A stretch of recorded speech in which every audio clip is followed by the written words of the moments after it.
Vocês estão? Boa noite a todos, todas e todas que estão aqui. Se tiver alguém aqui nos visitando, eu disparei o link lá na lista, na comunidade, na minha comunidade, então, de repente, tem alguém aqui, primeira vez. Boa noite para você, fica de boa aí. Se quiser ficar de câmera fechada, tranquilinho. Se quiser se apresentar depois, falar também, fica à vontade, tá bom? Isso aqui é a nossa comunidade. Toca. Nossa, eu tô com Ana Roots na cabeça, tem uma banda emojiana que chama Ana Roots, que toda vez que eu vou falar Nath Roots, sai o Ana Roots. Toca de Nath Roots a Divino Companheiro. Lembrei da minha mãe, porque certamente é a música que a minha mãe mais gosta, essa aí, viu? Cássia e Thaís. Ela vai ficar até chateada. Minha mãe tá sempre aqui de quinta, eu acho que hoje ela não tá aí. Pois eu vou falar para ela que ela perdeu. Essa é a nossa comunidade, então fiquem todos à vontade. E o que eu pensei em falar para vocês é o seguinte, não que eu pensei isso agora, eu estava só organizando, mas já é algo que é muito questionado, a gente se questiona muito como discípulos de Jesus, digamos assim, como é que funciona esse negócio aí de amar? Amar uns aos outros, amar o inimigo, amar a Deus, amar ao próximo, amar a Danone, ama a música, a gente ama tudo e ao mesmo tempo não ama nada. Enfim, então, diante de tudo isso, diante de muitas questões sobre isso, amar o inimigo, isso é muito louco, né? O que significa amar o inimigo, meu Deus do céu? É oferecer flores, é bandeira branca, o que é isso?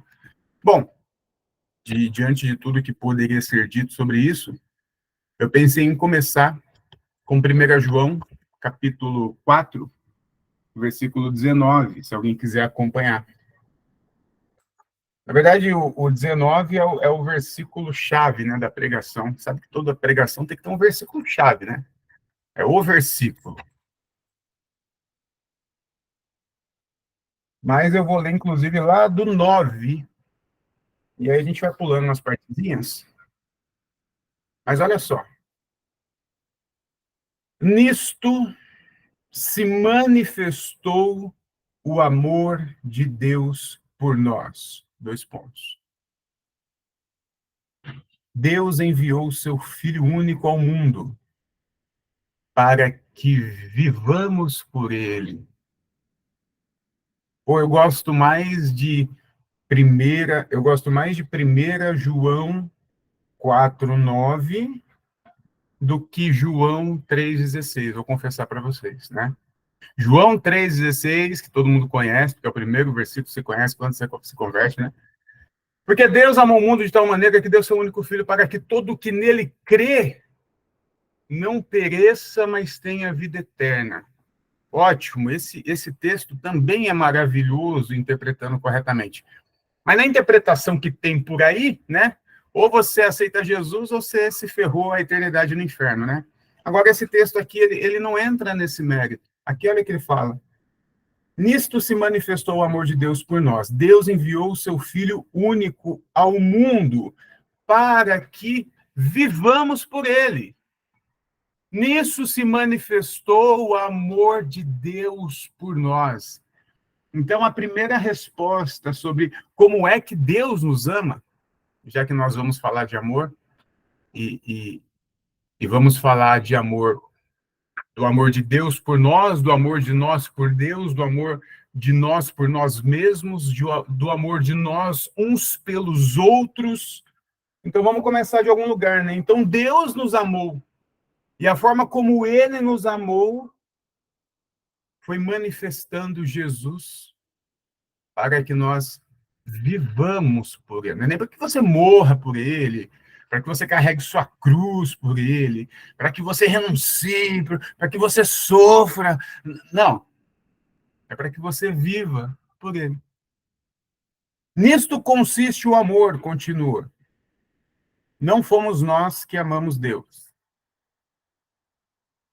mas foi ele que nos amou e enviou seu filho. Isso é lindo, né?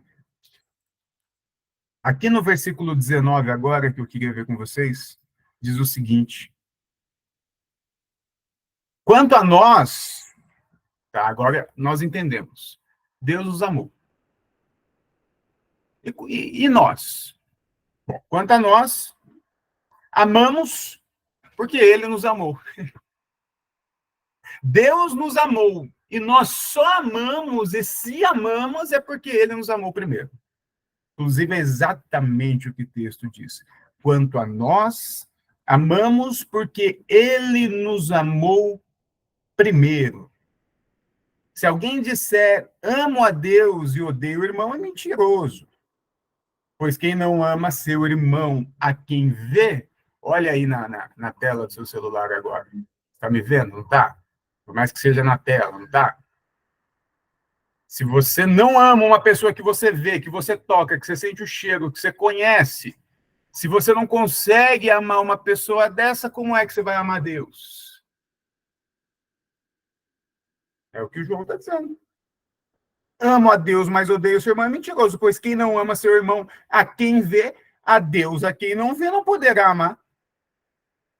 Este é o mandamento que dele recebemos. Aquele que ama a Deus, ame também seu irmão. Esse é o mandamento que o próprio João recebeu de Jesus. Na última noite de Jesus, não sei se vocês lembram, Jesus prestes a morrer, literalmente na última noite, na ceia, ele já indo, na verdade, diz a narrativa que eles já estavam indo para o Getsemane, saíram já do ambiente da comida, estavam indo para Getsemane, local que Jesus foi preso. Indo, então, mano, as últimas palavras, literalmente, de Jesus aos seus discípulos foi: amem uns aos outros como eu vos amei. João capítulo 13, versículo 34, para quem quiser anotar. E tem uma confusão bem grande que você acha, até agora, mas a partir de agora não acharás mais, que Jesus disse que você deve amar o outro como você ama a si mesmo. Ei, Jesus não falou isso não, tá? Jesus nunca disse que você deve amar ao próximo como a ti mesmo. Eu sei que nesse momento você já está folheando a Bíblia porque você quer esfregar na minha cara que eu estou errado. Calma. Eu sei que Jesus falou isso, mas ele estava citando a lei. É como eu perguntar para algum advogado, alguma advogada aqui presente, falar assim, o que está escrito na lei tal, tal, tal, e você cita a lei, não são suas palavras. Perguntaram a Jesus, qual é a maior das nossas leis? E Jesus citou a lei de Moisés. Amem a Deus acima de todas as coisas, e aí você ama ao próximo, e ame ao próximo com limites, como a ti mesmo. E perceba que a lei de Moisés não se encaixa no que João está nos ensinando aqui, porque João acabou de dizer que o vetor é ao contrário, você ama as pessoas para depois amar Deus. Primeiro você ama as pessoas, depois, se pá, você convence um ou outro aí que você ama Deus. Mas se você não consegue amar o irmãozinho que você vê, como é que você vai amar Deus? A lei de Moisés dizia exatamente o contrário. Ame a Deus acima de... Primeiro você ama a Deus, mas ama mesmo, hein? Ama bastante, e o que sobrar, você ama o próximo como a ti mesmo. Jesus nunca concordou com esta merda. Jesus citou isso porque ele estava sendo questionado, ele estava numa prova oral. Mas na sua última noite de vida, Jesus invoca o mandamento, coisa que Jesus não fazia muito. Jesus dava ensinamentos. Mas em João 13:34, quando ele está indo prestes a morrer, ele fala: um novo mandamento vos dou. É para que a galera entendesse que ele estava realmente trocando o mandamento da lei, que agora o amor não tem mais a ver. Ama a Deus para depois amar ao próximo. Agora tem a ver, amem uns aos outros como eu vos amei. O vetor da direção do amor agora é invertido. Deus nos amou primeiro.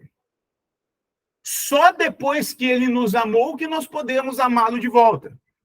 E como é que podemos amá-lo de volta? Amando uns aos outros, como ele nos amou. É uma matemática. Pega a folha aí, vai fazendo seus desenhos, faz, sabe?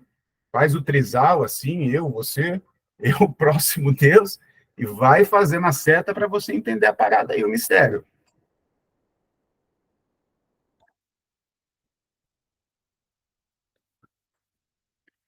Agora, é interessante que esse amor de Jesus por nós, ou de Deus por nós, ele tem várias características. Quando nós dizemos que ele nos amou, o que isso de fato quer dizer? Eu não sei dizer o que quer dizer o que eu vou dizer, como diz aquela música que não diz nada, né? O que quer dizer quando dizemos que Deus nos amou? O que significa isso? Se eu pudesse te dar espaço, coisa que eu não vou fazer agora, para você abrir aí e me explicar em um minuto o que significa dizer que Deus te amou, o que isso significa? Né? Como que isso é de fato expresso? Como que você poderia explicar isso para alguém que fuja daquele, eu estava indo para o inferno e ele foi lá e me tirou do inferno. Essa aí a gente sabe, tá? Mas essa aí não convenceu ninguém. Quero saber de fato como é que Deus nos amou. Essa seria a pergunta. E são várias características. A primeira nós já vimos, se revelando a nós na pessoa de Jesus. E aí eu lembro lá do texto de Hebreus, que eu vivo citando, e certamente é o texto que eu mais gosto, quando a autora da carta aos Hebreus diz o seguinte, bem no comecinho, né? E lembremos que ela está escrevendo aos hebreus, ao povo hebreu, ao povo escolhido, ao povo de Israel. E aos hebreus, essa queridíssima irmã diz o seguinte, de muitas maneiras, Deus falou aos nossos antepassados, né? Então, Abraão falou de Deus, Moisés falou de Deus, Isaac falou de Davi, mas nos últimos dias, Deus se revelou a nós. A mesma expressão aqui do João, quando diz que Deus se revelou a nós. Nos últimos dias, Deus se revelou a nós, não mais aos antepassados, não mais através de textos, não mais através de uma sarça ardente, não mais através de mandando executar o próprio filho, não. Mas agora, ele se revelou a nós na pessoa de Jesus. E diz a autora aos Hebreus que Jesus expressa com exatidão o caráter de Deus. Então, Deus nos amou mostrando ou revelando o caráter dele para mim e para você. Dizendo, não, eu não te odeio. Ele te amou para dizer que não te odeia. Porque tinha uma religião dizendo que ele te odiava. Tinha uma religião dizendo, olha, Deus está puto contigo, hein? Tinha uma religião dizendo, se você não vier aqui, se você não matar bezerro, se você não fizer tudo certinho, se você não viver a partir dessas 600 e tantas leis, se você não fizer tudo isso, tá ferrado, mano. Aí Deus se revela para dizer, não. A primeira atitude do amor de Deus para nós foi se revelar em Jesus, para calar a boca daqueles que estavam falando em nome de Deus, para calar a boca de Moisés, que falou muita merda em nome de Deus, para calar a boca de muita gente que estava falando que Deus dizia. Jesus veio e disse.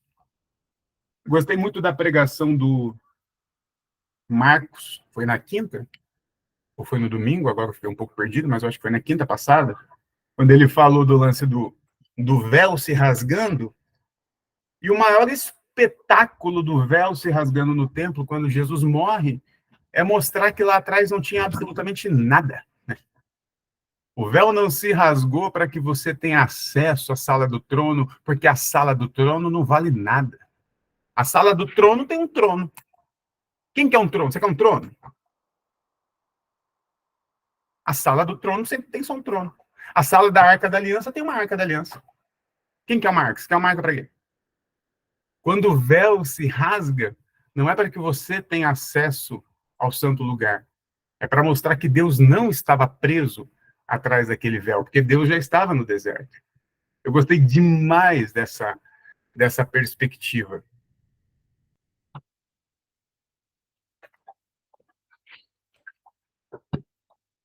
A revelação de Deus para nós é: eu te amo incondicionalmente, nunca te condenei, nunca condenei você a um pecado, nunca plantei uma árvore no jardim para te ferrar, nunca fiz isso, eu só te amei. Eu só te amei.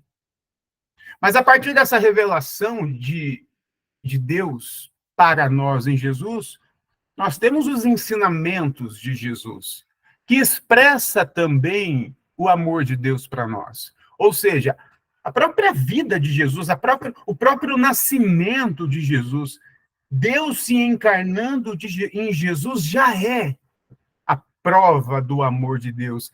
É Deus saindo da eternidade, entrando no espaço-tempo para falar: não, eu te amo.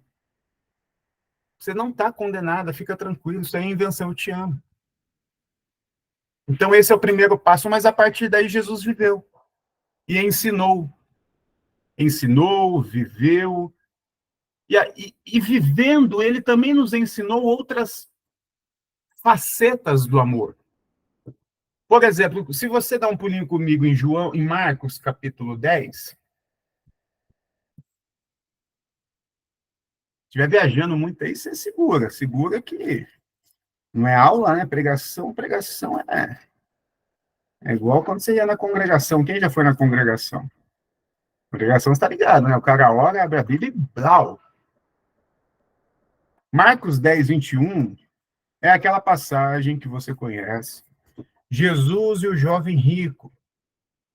Jesus e o jovem rico, chega um cara muito rico. Vamos ler rapidinho? Olha só, a partir do versículo 17. Ao retomar o seu caminho, alguém, esse tal jovem, tá? Correu e ajoelhou-se diante dele, perguntando: Mestre, que farei para herdar a vida eterna? Jesus respondeu: Por que me chama de bom? Ninguém é bom senão Deus. Tu conheces os mandamentos: não mate, não cometa adultério, não roube, não levante falso testemunho, não defraude ninguém, honre teu pai e tua mãe. E aí, olha que legal, que curioso. Na verdade, os mandamentos eram 10, né? Jesus só citou os mandamentos relacionais. Jesus deixou os mandamentos que tem a ver com Deus, né? Guarde o sábado. Tá? Não, isso Jesus deixou para fora. Ele trouxe o que é importante, né? Os mandamentos relacionais, uns com os outros. Ele então replicou: Mestre, tudo isso eu tenho guardado desde minha juventude. E olha essa parte que interessante. Voltando Jesus, o amou e disse: Uma só coisa te falta. Vai, vende o que tens, dá aos pobres e terás um tesouro no céu. Depois vem e segue-me. O começo do versículo é: fitando Jesus, o amou e disse: Uma coisa te falta. Vende tudo o que tens e dá aos pobres. Caramba, mano. Jesus amando aquele jovem foi extremamente duro com ele. Jesus amando aquele jovem tirou o que ele tinha de mais valioso, né? Pô, Jesus, você quer me deixar pobre? Você quer me deixar sem nada? É isso? É assim que você me ama? É assim que você está dizendo que você me ama? Falando para mim, dar tudo que eu tenho aos pobres? Bom, Jesus amando ele, disse: vende tudo que você tem e dê aos pobres. Depois vem e segue-me. Porque Jesus conhecia provavelmente aquele cara. Jesus sabia que só havia uma forma de salvar aquele cara e era assim. Isso aqui não é uma regra absoluta, mas para aquela situação, Jesus fala: você vai ter que vender, porque amando ele, Jesus operou da única forma que ele entendeu que poderia salvar aquele rapaz. E não é de 10%, você precisa melhorar de vida. Jesus, conhecendo o caso, falou: não tem jeito. Não tem jeito. Você vai ter que começar do zero. Amando Jesus foi extremamente duro. Duro a ponto do cara ir embora. O amor de Jesus sobre aquele rapaz fez aquele rapaz ir embora. Você tinha parado para pensar nisso? Que foi exatamente o amor de Jesus sobre o rapaz que fez com que aquele rapaz não seguisse Jesus. Falou, não, assim para mim não dá, para mim não dá. Porque o amor de Jesus, ele é verdadeiro, né? Ele não tem conversinha fiada. Não, vem seguindo, a gente vai aqui. Não, não. É isso, eu já sei que com você não vai ter jeito se não for assim. Então, se não for assim, nem vem. Nem vem. Fica aí e vai com Deus, ou sem Deus, já que Jesus não amou.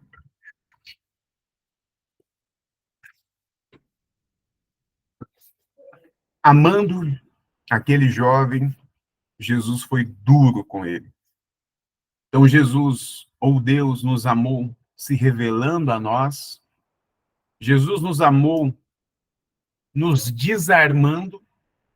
Podemos dizer que, para aquele jovem, o que ele tinha em mãos, as posses, o dinheiro ali, os bens, era uma arma. Era uma arma que estava fazendo mal a ele. Mal a ele, que Jesus identificou e falou: você tem que abrir mão disso. E isso te responde, talvez, a maior das angústias: como amar o inimigo. Que bosta esse negócio de amar o inimigo, vamos falar a verdade, né? Amar o inimigo não é fácil. Tanto é que todos concordam que é o ensinamento mais revolucionário de Jesus. De todas as ideias que já existiam no mundo, nas filosofias, nas espiritualidades, nas religiões, essa foi novidade. Esse negócio de amar o inimigo, Jesus se superou nessa. Como amar o inimigo quando o inimigo me ataca? Como amar o inimigo quando ele me oprime? Como amar o inimigo quando ele quer acabar com a minha vida? Como amar o inimigo quando ele não me respeita? Como? Como? Bom, com o jovem rico, Jesus identificou o que estava estragando a vida, o caráter daquele rapaz, e falou: vai, você tem que tirar isso. Quando Jesus esteve diante dos, dos mercadores dentro do templo, Jesus amou ou Jesus amava aquelas pessoas? Essa é uma pergunta retórica, mas eu quero que você pense nela e responda para você mesmo. Jesus amou todo mundo? Jesus ama todo mundo? Essa é a minha pergunta. Jesus ama todo mundo? Ele ama ou amou os caras que ele deu uma chicotada? Jesus amava os fariseus, aqueles que Jesus disparou uma metralhadora de mais de 17 xingamentos atrás. Raça de víbora, filhos de mães não sei do que, o famoso FDP da época, né? Jesus amava os fariseus que ele xingava. Jesus amava Anás e Caifás. Jesus amou os mercadores, os mesmos que ele atacou com o chicote. Bom, ou entendemos que Jesus amou e desarmar o inimigo é uma forma de amá-lo, ou Jesus não amava todo mundo, né? Não tem como. Porque Jesus não foi só paz e amor o tempo todo. Jesus amou a mulher adúltera, dando a vida por ela, sim. Jesus amou a mulher pecadora, ela abraçando ela em público, restaurando a dignidade dela, sim. Jesus amou o leproso, abraçando ele, tocando ele, sim. Jesus amou todos esses oprimidos, sim. Mas quando ele estava diante dos inimigos, Jesus também amou. Mas amou da forma que ele acreditava que deveria amar. Ou seja, agiu da única forma que deveria agir. Não tinha como Jesus fazer de outra forma para que desse certo. Mas ele precisava fazer, ele precisava agir. E agindo, ele amou. Amou o jovem moço sendo duro, amou os fariseus xingando, chamando de hipócrita, jogando na cara, amou os cambistas quebrando as mesas, expulsando do templo. Amou, amou, amou.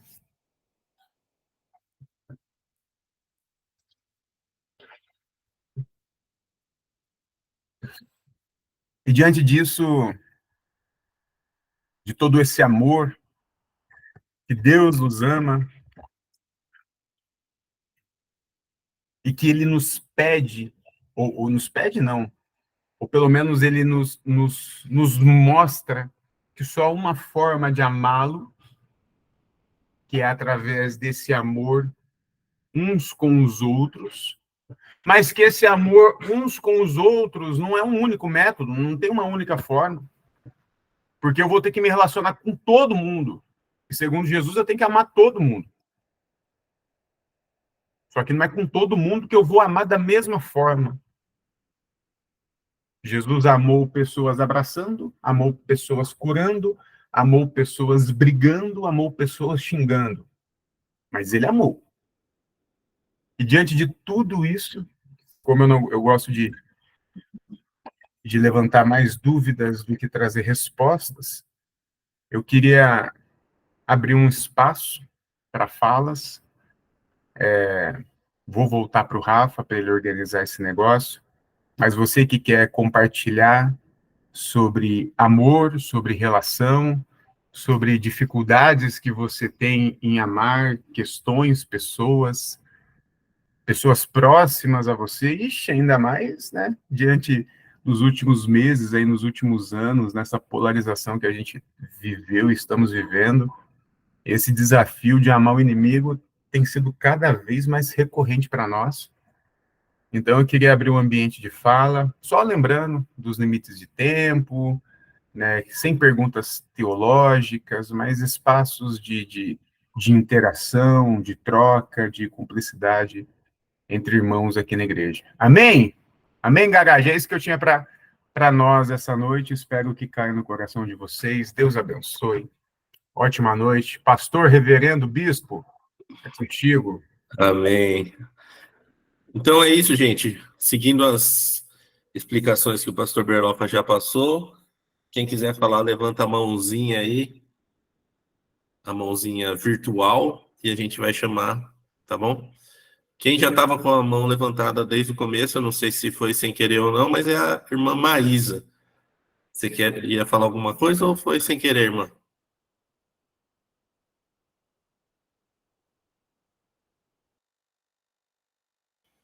Talvez tenha sido sem querer, que está desde o começo da nossa reunião. Então, começa com você, o Wallace.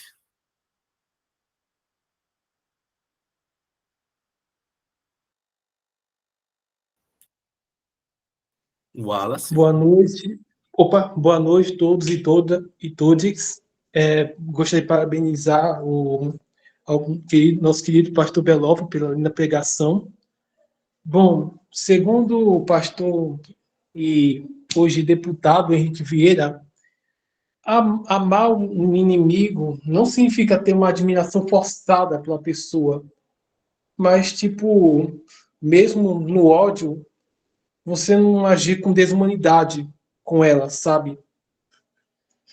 Bom, eu sei que é difícil amar pessoas intolerantes, né, como os fundamentalistas e bolsominions, e, tipo, tô tendo essa dificuldade com meu pai, sabe? Eu respeito ele, mas tem vezes que eu não quero ficar perto dele, sabe?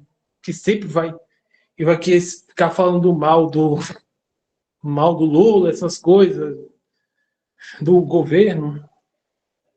Enquanto e a minha irmã é praticamente a mesma coisa, né? Mas só que ela é mais na dela.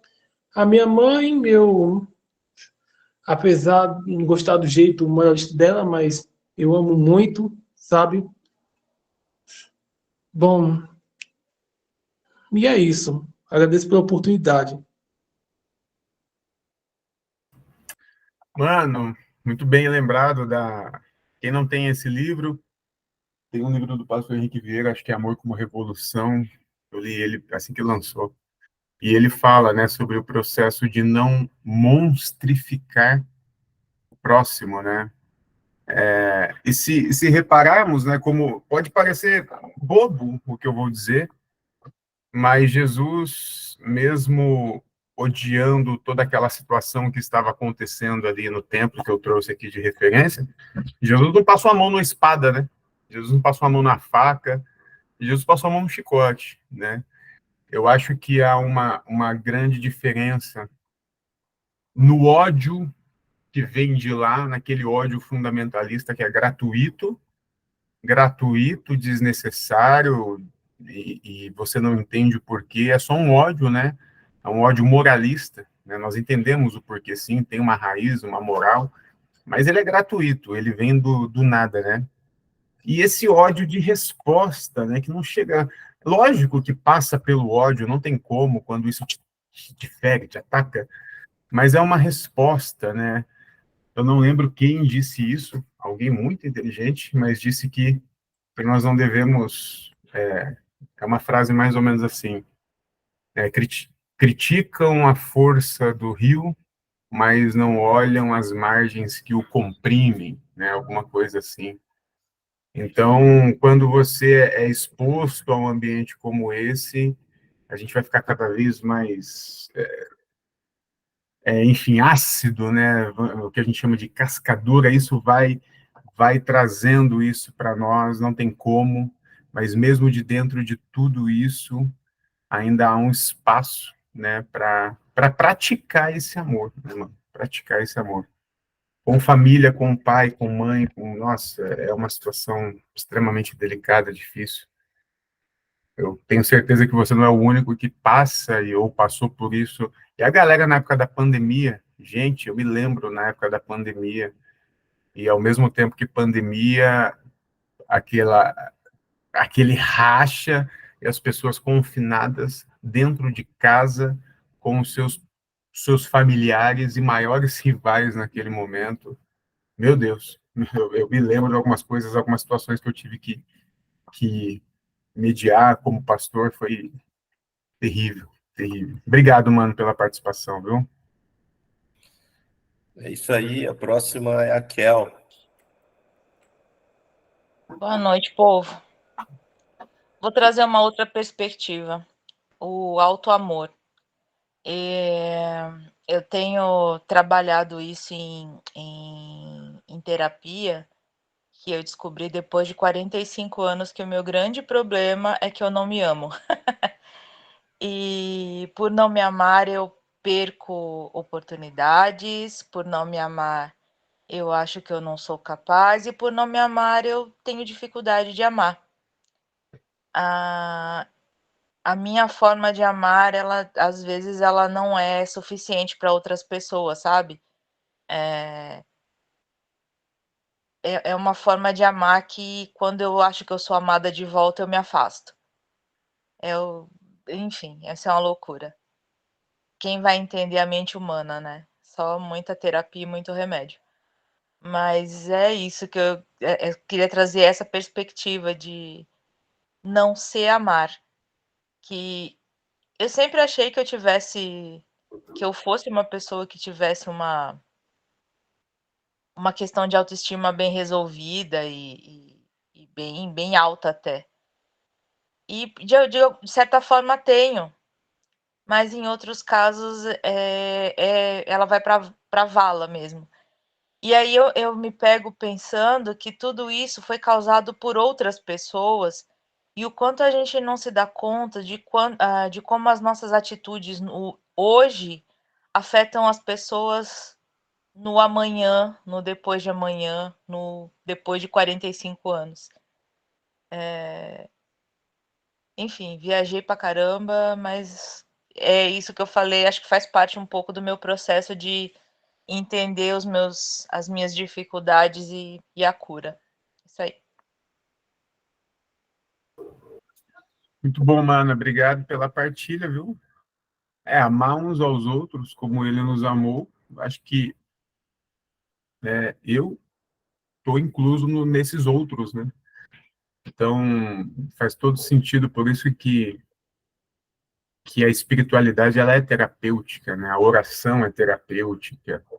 Nós temos a necessidade de nos entender, nos compreender, para poder dar esses passos, né? Para poder Para Jesus fazer o que ele fazia, ele tinha que ser minimamente bem resolvido, né? Bem resolvido com suas questões. Então, esse espaço terapêutico da gente se conhecer, se entender, para poder depois dar esses passos é divino. Obrigado, Mana, pela participação. Agora quem vem é a Jayanderla, é isso? Jayanderla. Normal. Então, levando nessa perspectiva, né, que já foi falado aí do alto amor e da família, eu tenho entendido cada vez mais que a maior dificuldade, muito mais do que amar o inimigo, é amar a nossa família e os nossos próximos mais próximos, né, que são os nossos pais, nossos irmãos, por questões de convivência, de que a gente realmente sabe quem eles são, né? E se a gente acredita que Deus realmente